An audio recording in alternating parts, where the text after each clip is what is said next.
here. And Larson. Top 10 games from the Wild West. Yeehaw! Bang, bang. Number 10. Gunfight. Midway's first huge hit was also a classic Western shoot-'em-up, but it also featured a few other notable firsts for the video game industry. The first gun ever seen in a video game, and the first instance of human-on-human combat were featured in Gunfight. So obviously, as soon as this game dropped in arcades across the land, as well as Atari 2600s across the land, massive amounts of kid-on-kid crimes were instantly reported.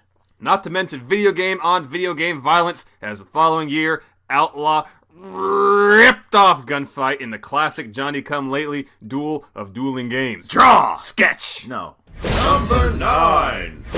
Red Steel 2! Of the two Red Steel games, the second one was the more stylish, vibrant iteration, but it continued the tradition set by the first one of mixing Eastern storytelling mechanics against the backdrop of a nouveau Old West setting. In more pedestrian terms, we gotta have our anime cake and eat our love of the Old West too. There really weren't enough katanas back in the Old West, were there? Yeah, there aren't enough katanas in life, period. They should be standard issued for everyone over the age of 7. Ooh. Then the street should be rivers of red and guts. Oh no. And probably lots of lawsuits too, Yeah. which means Shylocks. It's a bad idea. Number 8. Outlaws! Outlaws garnered a cult following for being one of the very few FPSs of the time to be set in the Old West, and it was the first game that we know of to feature a sniper zoom. And it was chock full of midi-chlorians, as Outlaws used the Jedi engine to power itself. Yeah, so you could say the Force is strong with this one. No, you couldn't. Not if you didn't want to be mocked by me always, at all times. I'm kind of numb to it by now, Doth. Number 7. Sunset Riders! Riders on the storm. Doon, doon, doon, doon, doon, doon. Someone should make a Doors video game. Yes! But instead, someone made Sunset Riders, Yeah. a side-scrolling shoot-'em-up featuring Jim Morrison and Ray Manzarek. Yes. You are combining this entry with your just stated desire for a Doors video game. That's what you're doing. Mother! Yes, Steve? I want to kill you. Number 6.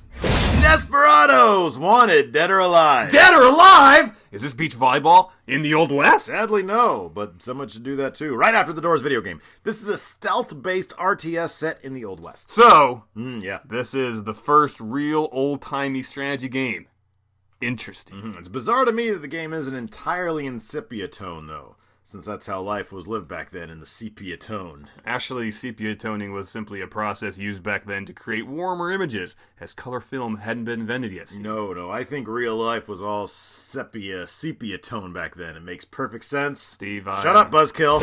Number 5. Call of Juarez, Bound in Blood. Now, this game dropped in 2009, and although it's set in the violent 1860s, not much has changed in real-life Juarez, so really, this could be mistaken for being set in the now. I think Ubisoft realized that, unlike the rest of the world, modern-day Juarez has actually regressed in its level of violence, which is why they set the last entry, the cartel, in the now. Yeah, in the now, we should really stop talking about Juarez. Those cartels these days are Twitter savvy. So. I like my head where it is currently. Let's not move it to some other place. Number 4. Gun!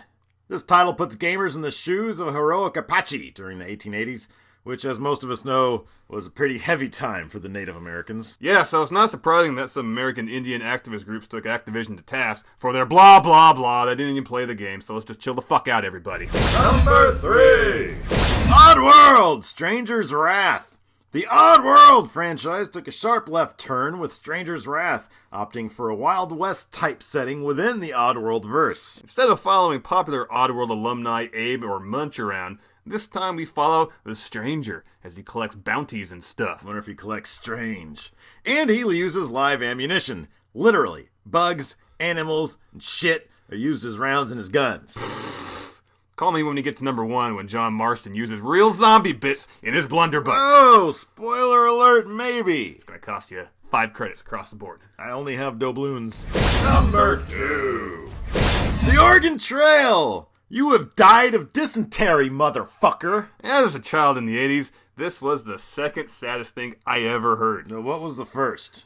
Just say no. Number 1. Red Dead Redemption! And or Undead Nightmare, so you can kill zombies in the Old West and stuff. Yeah, congratulations, John Marston. You have officially become the top 10 for the win, most used character, barely beating out God of War's Kratos for the number 1 spot.